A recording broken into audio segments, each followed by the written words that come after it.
das ist das, was wir davon träumen, dass es einen Impact haben im Menschenleben, dass sie hören, wie andere Jesus erlebt haben und das wirklich das Leben verändert und dass es wieder lustig macht, zum dranbleiben.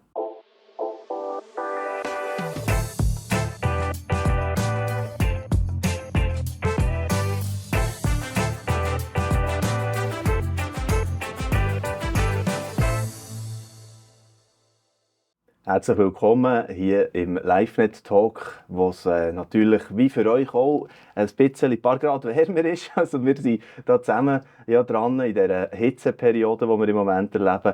Aber heute haben wir auch ein ganz interessantes, wichtiges Thema. Wir werden so ein bisschen um ein Thema drehen, das uns vor allem mit diesem Medienhaus beschäftigt, aber es hat auch einen Impact in die ganze Schweizer Gesellschaft. Weil wenn man ein neues Portal, jesus.ch, lanciert, dann ist es nicht einfach nur etwas, das noch so schön ist, halt ein bisschen frisch gestaltet und so, sondern ich denke, es ist ein Statement in die Zeit hinein, dass man wirklich dem Ganzen an Chaos und Hoffnungslosigkeit in dieser Welt trotzen. Fast ein bisschen wie Jesus selber hat ja all dem getrotzt. Selbst dem Tod hat er getrotzt im Letzten und hat ihn überwunden durch die Auferstehung.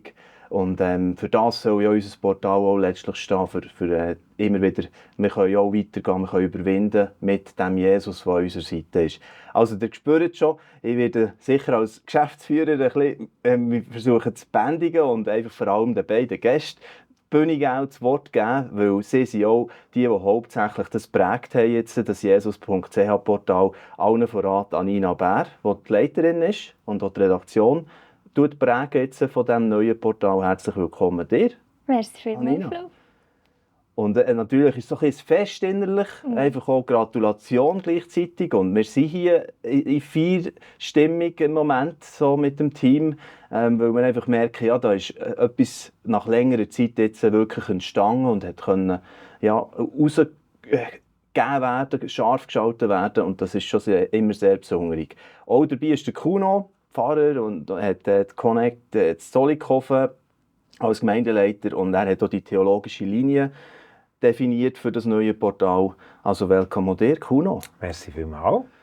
Ja, und du hast ein bisschen von, weiter weg sozusagen die Tage einfach ein bisschen mitfeiern, auch was draussen war.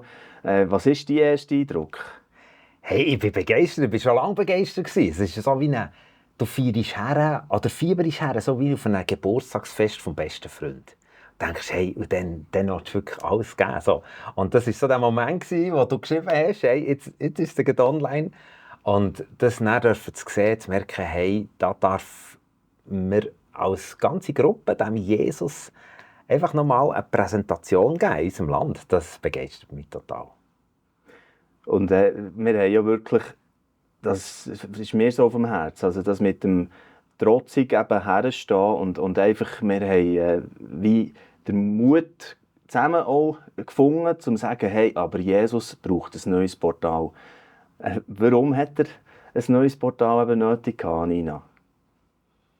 Also er verändert ja immer noch Leben und wir dürfen das selber alle auch miterleben, wie das ist, mit ihm unterwegs sein und das ist so begeisternd und wir wollen einfach Leute mitnehmen auf den Weg, dass sie auch Jesus nachfolgen können, dass sie wachsen im Glauben oder auch ganz neu entdecken, okay, für was steht eigentlich Jesus? Vielleicht hat man es mal irgendwo gehört. Und wir haben ja schon eine Seite gehabt, jesus.ch, aber es war einfach höchste Zeit, dass das eine Erneuerung bekommt, dass wir auch wieder handlungsfähig sind. Vorher war es durch die alte Technologie sind wir so eingeschränkt und es war so harzig und jetzt haben wir wirklich eine neue Plattform, eine neue wirklich auch Bühne, wo wir Jesus geben können, wo wir immer wieder neue Geschichten in den Fokus stellen, Themen in den Fokus stellen und nicht nur optisch, was jetzt einfach mega Freude macht und auch schöne Feedbacks gekommen sind, es ist wirklich so frisch jetzt und ladet auch ein, sondern wirklich auch das ganze Backend für uns erleichtert mega den Arbeitsalltag. Es ist ja am 22. Juni 2026, oder? Der historische Marker, den wir gesetzt haben, oder wo man jetzt sagen kann, ja, dann ist es dann so weit gesehen, hat man sich aufschalten können. Wie lange ist eigentlich die Reise vorher gegangen, von der Idee bis zu diesem Moment? würde sagen, vermutlich rund 1,5 Jahre. Also, dass es irgendwie mal eine Erneuerung braucht, da hat man immer wieder schon ein bisschen angetönt und so weiter. Aber dann, so Anfangs 25, haben wir das angepackt mit mal aufschreiben, okay, was wäre das Konzept, wo soll es hingehen. Und auf dem Weg seither hat sich noch mal ganz vieles geändert. Also wir sind unserem Pfad nicht ganz treu geblieben, was aber mega gut ist. Ich glaube, Gott hat uns da immer wieder richtige Leute an die Ecke oder über den Weg geschickt, die uns auch noch mal helfen können, um es mal überdenken und wer wollen wir jetzt wirklich erreichen und was ist das Ziel. Und jetzt denkt es mir, dass es wirklich Freude macht, wie der Fokus auch ist auf Jesus und Nachfolge mit ihm. Genau, und dort hier bleiben wir noch gerne schnell ein bisschen, weil meine, die Leute fragen sich vielleicht auch, ja, es hat es ja schon eben gegeben, Jesus CH, und so what, was machen die jetzt so eine grosse Geschichte daraus? Eben, ja klar, rein von der so, Layout-Sicht her ist es anders, wie das Design und alles, das ist anders, aber was ist denn auch inhaltlich so wirklich anders? Wir haben uns überlegt, wie wir das machen, um Leute eben dran zu halten, dass du unterwegs bleiben kannst. Und da haben wir jetzt auch neue Formate kreiert. Das sind so Blogformate, wo Autorengruppen oder auch einzelne Autoren sind auch oft Gastautoren, was auch eine mega Freude ist, weil jetzt mit dem Neuen haben sich auch Leute eingeklinkt und gefunden, hey, okay, wenn sie hier anpacken, da klinke ich mich ein und schreibe mit. Und jedenfalls mit diesen Blog-Autorenschaften ist die Möglichkeit, dass sie wie ein Thema von verschiedenen Seiten oder regelmäßig beleuchten können, wo sie erleben mit Gott. Zum Beispiel haben wir einen, der in der Kunst, Marcel Spiess, irgendwie immer Gott erlebt und sich dann in das vertieft und in das hineingeht und dann das wie teilen. Das ist jetzt ein Thema. Aber da gibt es zum Beispiel das ganze The Four-Team von Campus, das sich bereit erklärt hat, einen Blog zu schreiben, wie sie mutig im Alltag den Glauben teilen und immer einladen, auch, hey, wie kannst du das machen, dass es nicht so ist, boah, das macht halt einfach das The Four-Team, die können das super, sondern was sind so ganz einfache Tipps, die sie gelernt haben über die Jahre, die sie weitergeben können. Und so gibt es ganz verschiedene Themen und das ist zum Beispiel so etwas Neues vom Redaktionellen her. Und eben kannst du schon angetönt mit der Gastautorenschaft. Das ist etwas, was wir auch sonst bei den Themenbeiträgen weiterentwickelt haben, wo wir neue Leute reinnehmen, dass wir auch theologische Themen vertiefen können, dass man bei uns lernen kann, dass wir wollen ja selber auch dranbleiben und nicht einfach selber alles, was wir jetzt einfach haben, bieten, sondern auch von denen, wo wir wirklich das Gefühl haben, hey, die haben einfach ein Thema, was sie so gut können auch überbringen können, dass man es lernen und mitnehmen kann. Und auch, dass wir noch mehr eigenständig sozusagen sind jetzt als Redaktion. Vorhin war es recht verknüpft mit LiveNet. Wir haben auch viele Beiträge von anderen Medienportalen übernehmen. Das gibt es gewissenteils noch, aber es soll schon auch noch mal so einen neuen Schwung hineingeben, dass wir das auch stemmen, redaktionell sozusagen. Ja. Das ist gerade ein gutes Stichwort, noch so ein bisschen die genauere Frage, was ist denn jetzt die Unterscheidung von diesen Marken LiveNet, Jesus.ch? Bei LiveNet hat es jetzt leider noch keinen Relaunch, aber ich habe gehört, da ist ja auch etwas im Köcher. Nein, das kommt dann auch noch. Aber rein vom Redaktionellen her ist dort der Fokus, dass es, also das, was die Redaktion betrifft, dass es darum geht, dass man am Ball bleiben kann über aktuelle Themen, die Christen beschäftigen. Dass man in einem Diskurs sein mit anderen kirchliche Themen, was ist wichtig für Kirchen oder für christliche Organisationen oder auch als Christ, wo ich einfach Salz und Licht sein kann. Und natürlich ist dort auch weiterhin der Stellenmarkt drauf, unsere Services von LiveNet sonst. Genau, aber redaktionell ist wieder der Fokus anders. Da ist jetzt wie bei jetzt.ch wirklich so das Glaubenswachstum und wie kann ich Jesus nachfolgen und bei LiveNet eben das, was ich gerade gesagt habe. Ja. Okay, hätten wir mal so ein bisschen, sagen wir, die Eckdaten beieinander, was so die Ausrichtung angeht, Zielgruppen und so weiter. Und jetzt möchte ich gerne dem Kuno wieder so ein bisschen das Wort geben zum Thema. Du hast ja vor allem die Rubrik «Wer ist Jesus?» stark auch mitgeprägt, gell? Was war dir dort wichtig gewesen? Also, wenn ich die Chance habe, den Jesus dieser Welt vorzustellen, oder, dann ist es mir mega wichtig, dass das in einer erfrischenden Art überkommt, in einer lebensbejahenden Art. Das hat er ja auch gemacht. Und gleichzeitig in einer klaren Art. So. Und so sind wir auf den Weg gegangen, mit anderen Freunden zusammen, haben uns besprochen, wie könnte man das machen.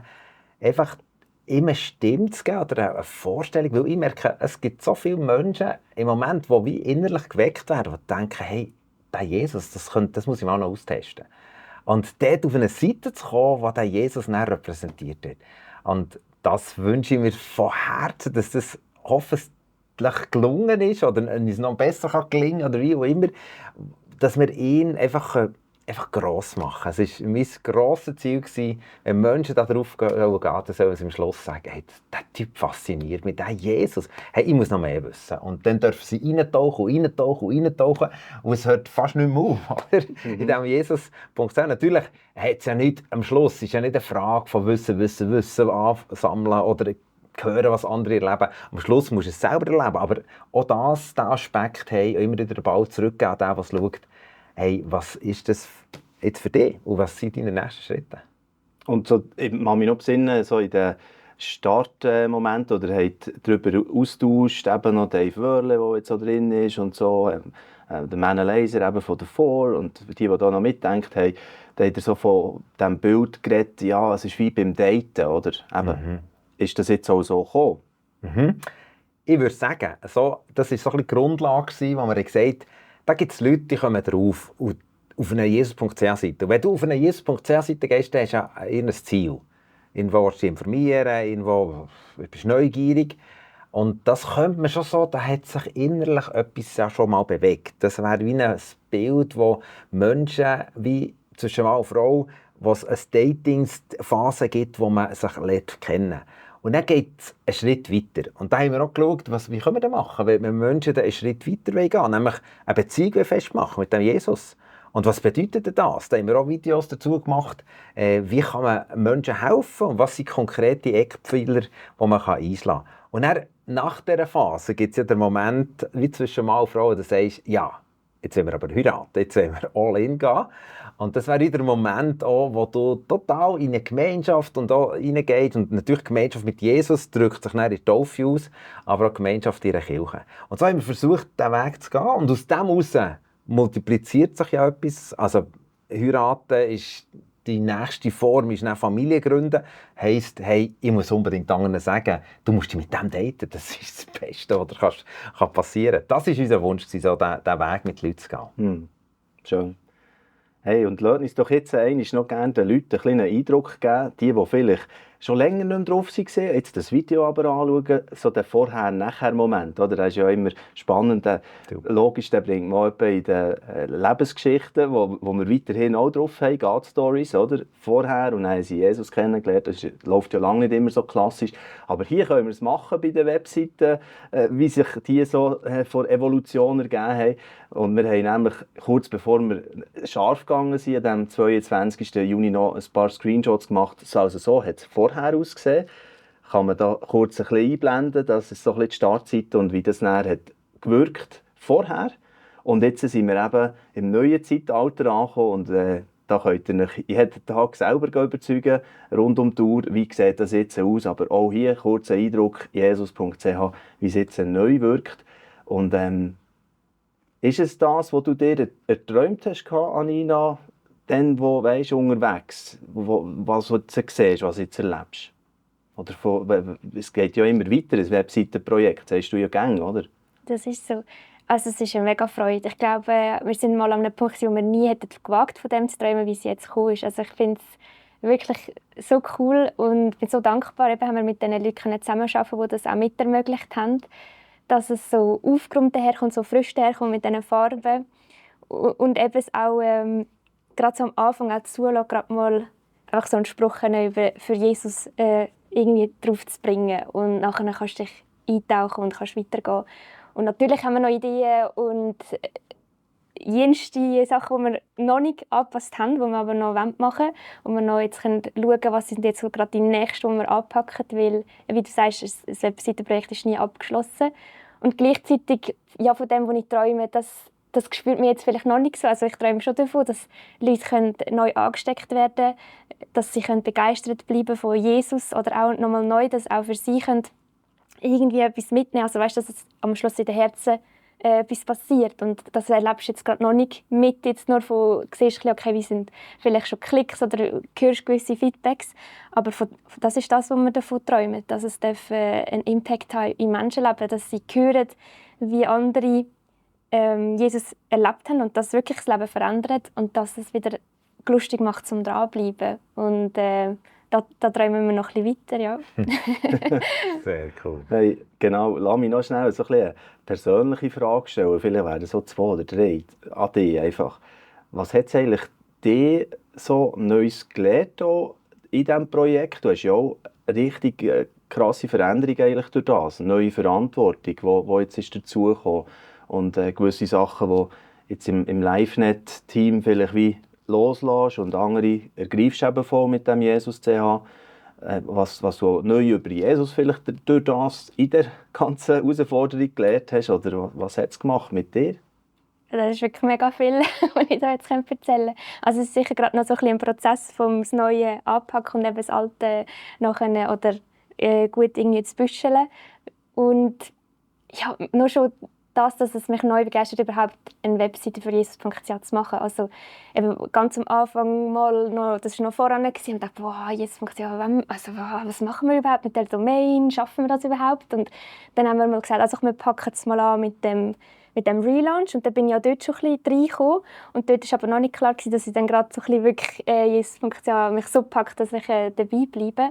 Aber auf diesem Prozess hat es mir ja, sicher durch auch persönliche Erlebnisse oder Begegnungen nochmal neu aufgezeigt, wie krass das eigentlich ist, wie krass Jesus ist und wie schön seine Botschaft ist und wie tief es wirklich geht, was er gestartet hat in seinen Jüngern einfach. Und das ist wie einfach so gewachsen. Und dass er wirklich so eine Webseite verdient hat, dass wir uns auch wünschen, dass er eine schöne Webseite hat, wo nicht einfach Einspruch drauf hat, sondern wo man eintauchen kann und wo man wie einfach dranbleiben kann. Und gleichzeitig ist es auch eine Ehrfurcht davon. Also, wenn es ist Jesus, also wenn wir jetzt über irgendeine Promi-Webseite machen oder so, denkst du auch, okay, das muss dann schon passen, also das muss dann gut funktionieren und alles.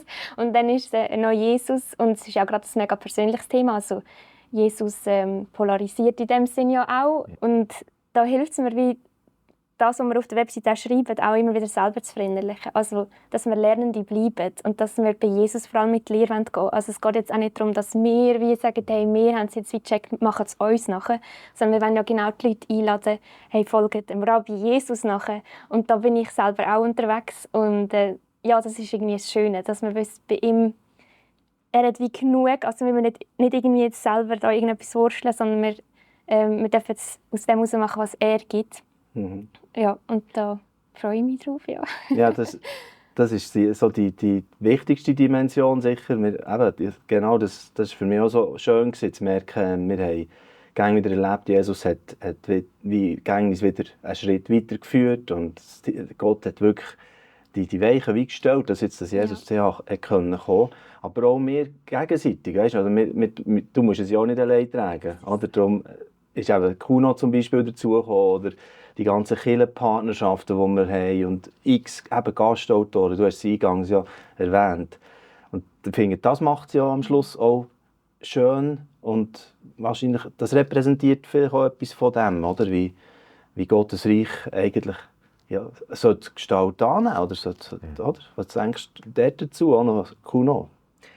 Das finde ich auch mega schön, so dass so viele mitgetragen haben jetzt an dieser Seite. Oder auch wenn ich so durch die Seite durchgehe, denke ich, ja, da ist etwas, da ist etwas. Und jeder bringt so seine Leidenschaft für Jesus rein. Oder jeder schaut den Jesus ein bisschen aus einem anderen Blickwinkel an, oder erlebt noch persönlich, individuell anders und bringt wie die Schönheit rein. Und wir werden Jesus nie gerecht, wenn nur eine Person redet und sagt, hey, genau so ist er. Sondern ich meine, so wie es uns passiert, letztes Jahr habe ich 2 Mal nacheinander das Lukas-Evangelium durchgelesen, denke, mich fasziniert es immer wieder. Du entdeckst wieder neue Facetten. Und darum hat jedes von uns hat gewisse Erlebnisse gemacht mit gewissen Wissenselementen.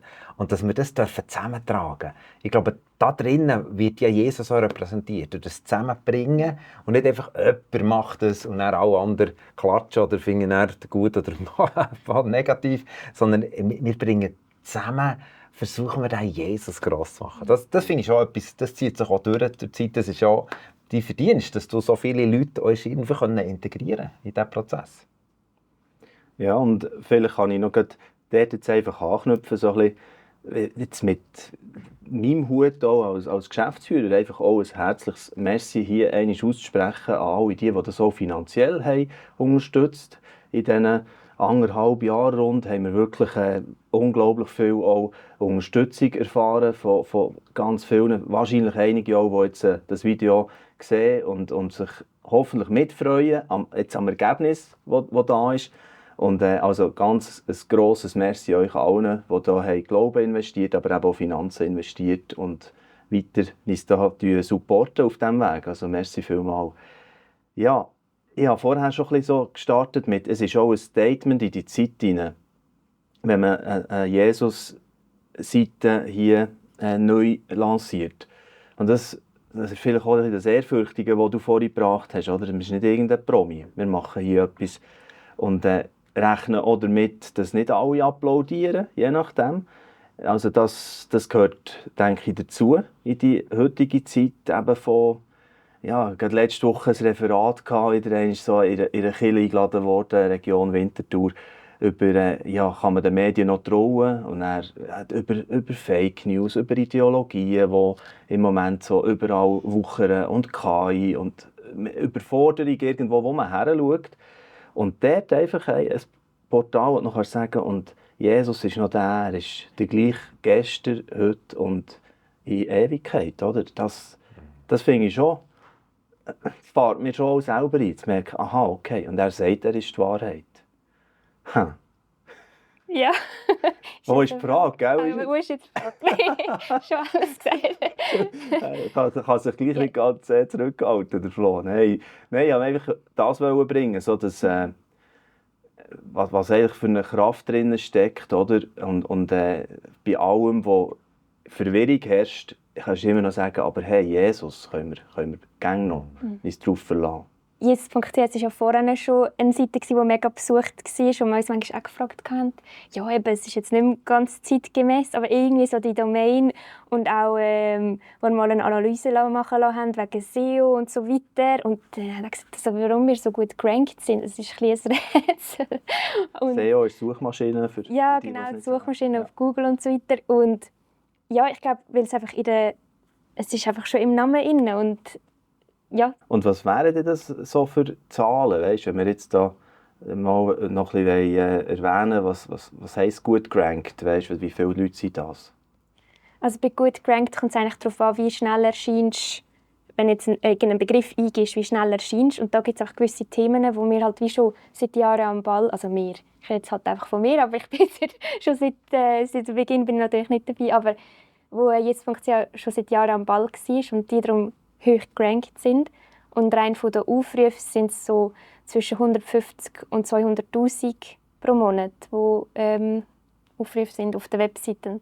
Das ist natürlich eine mega Basis, die wir jetzt schon sozusagen darauf aufbauen können, weil das ist der Vorteil, dass wir, obwohl wir es eben neu gemacht haben, das ist ja das, was ein bisschen den Verzug dann noch gebracht hat, wenn wir das unterschätzt haben, wenn wir eben gewisse Inhalte behalten wollten, weil das eben schon so gerankt war jetzt in dem Sinn, dass die Inhalte, die noch relevant sind und die Leute immer noch interessieren, dass wir die auch im neuen System überbüscheln können. Genau. Ja. Darum mal schauen, wie es jetzt weitergeht. Ja. Genau. Ja, das Überbüscheln war eine Herausforderung. Das tönt nicht so herzig. Aber der Thomas Wiederkehr und sein IT-Team, das hat recht geschwitzt im Import von all diesen Daten. Also da waren ein paar Herausforderungen mehr drin. Ja, hat sich aber alles mega gelohnt. Genau. Was ist dir noch so auf dem Herzen, auch gerade zum Punkt, den ich vorher ein bisschen gebracht habe, von wegen eben in die Zeit hinein, weißt, so das... Ich meine, Jesus hat kein Ablaufdatum, oder? Er ist konstant, permanent, er wird immer sein. Und ich denke wirklich, auch gerade in dieser Zeit, in der wir drin sind, die wild ist, braucht es eine Orientierung. Wer ist die Wahrheit? Was ist die Wahrheit? Er hat gesagt, ich bin es. Was ist das Leben? Er hat gesagt, ich bin das Leben. So, und was ist Freude? Was ist Qualität? das hat immer mit Jesus zu tun. Und darum glaube ich, Jesus war immer populär gewesen und wird es immer sein. Und nicht nur, weil es einfach eine Ideologie ist, sondern weil es erfahrbar ist, weil er wirklich unser Freund ist, weil er uns liebt und alles tut, weil mit uns zusammenziehen. Und darum glaube ich, in dieser Zeit, in der wir leben, es ist immer, hat es ja Wellentäler gegeben und Situationen, die die Menschheit erschüttert hat. Vielleicht nicht ganz in dieser Kadenz, wo wir jetzt erleben. Und darum glaube ich, ist es so wichtig, die Botschaft zu bringen, hey, da gibt es etwas, das wird immer bestehen. Ich habe kürzlich eine Frau getroffen, die hat gesagt, hey, in meinem Leben hat so viele, also eine junge Frau, die so viele Sachen hat sich verändert, immer Veränderung. Und ich bin so müde geworden. Und ich habe gemerkt, hey, ich brauche eigentlich etwas Beständiges. Und hat dann überlegt, was könnte das sein? Dann hat sie gemerkt, wenn es den Gott gäbe, das wäre ja das Beständigste. Hat das Evangelium gelesen, ich glaube das Matthäus-Evangelium, hat sich während dem Evangelium lesen entschieden, dem Jesus folge ich. Dem wollte ich nachgehen, dem wollte ich mein Leben übergeben, meine Geschichten an Dreck und so ihm übergeben, damit ich noch eins neu anfangen darf. Und lebt mit dem Jesus. Und es ist für mich so eine Geschichte, wo ich denke, die Unbeständigkeit holt uns oft so ein, da kommt eine Suche und ist schon im Gang von uns allen, die sagen, hey, wir müssen zurückkommen zu dem, was immer ist und immer wird sein. Es ist Jesus Christus. Yes. Wir haben ja als Symbol für jetzt, das Neue, das Jesus CH, Pflänzchen, das jetzt da neu gesagt worden ist nochmal. Aber natürlich aufbauend auf die Geschichte, eben schon 25 Jahre, oder nein, es ist erst ein bisschen später gekommen als LiveNet dann zumal. Habe ich dir ein Olivenbäumchen geschenkt gehabt, gell? Das ist noch so. Habe ich gesagt, das als Bild für, ja, dort hier drinnen steckt viel von Segen, Fruchtbarkeit, auch die Treue von Gott, was verkörpert, wenn man biblisch schaut, was dort hier drin ist.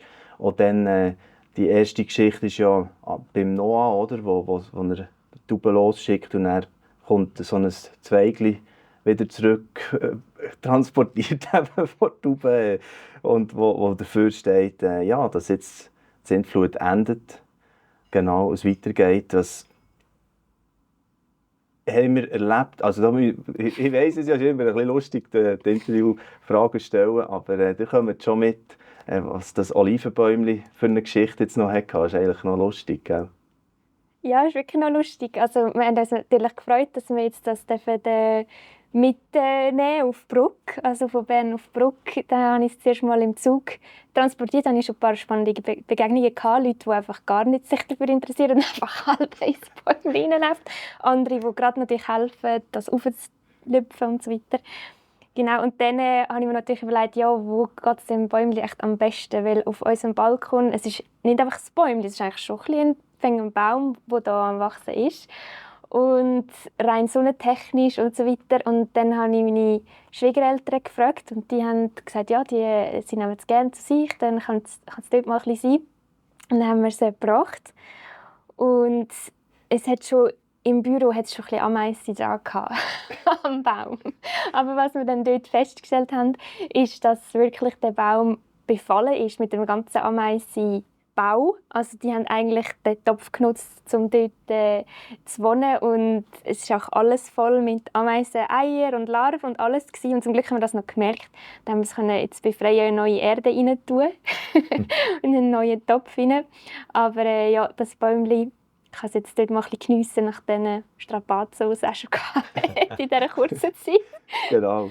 Genau. Und vielleicht ist eben der neue Topf ist vielleicht eben ein Bild auf die neue Seite, oder? Wo neue Herde. Amen. Also das Bäumchen war schon gewesen, aber manchmal kommen die Scheissameisen oder fressen alles, oder?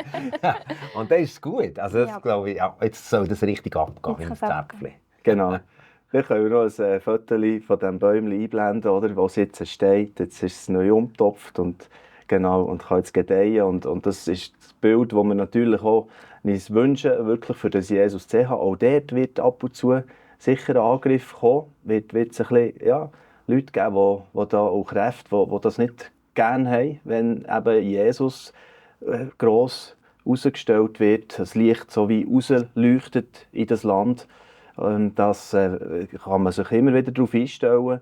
Aber dieses überwiegt natürlich jetzt, dass wir sie sagen haben, und das soll wie unter dem Segen und Schutz stehen. Und dass Olivenbäume, die werden ja sowieso, können ja sehr alt werden. Mal schauen, wie wir es jetzt hier haben, mit was das für eine Lebenszeit hat, oder? Ein neues Design. Und jetzt genießen wir es mal und rocken die Seite so. Und ja, dir vor allem ganz viel sagen und dem Team dort, wo jetzt reinsteht, gell? Und tagtäglich da wieder frische Impulse, Inspirationen weitergeben.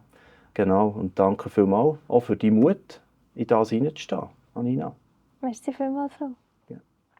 Und auch, wir sind froh weiterhin um die Begleitung von verschiedensten, wo da eben, wie du es vorhin schön gesagt, jeder hat so seine Stärke, oder, wo er etwas dazu beitragen kann.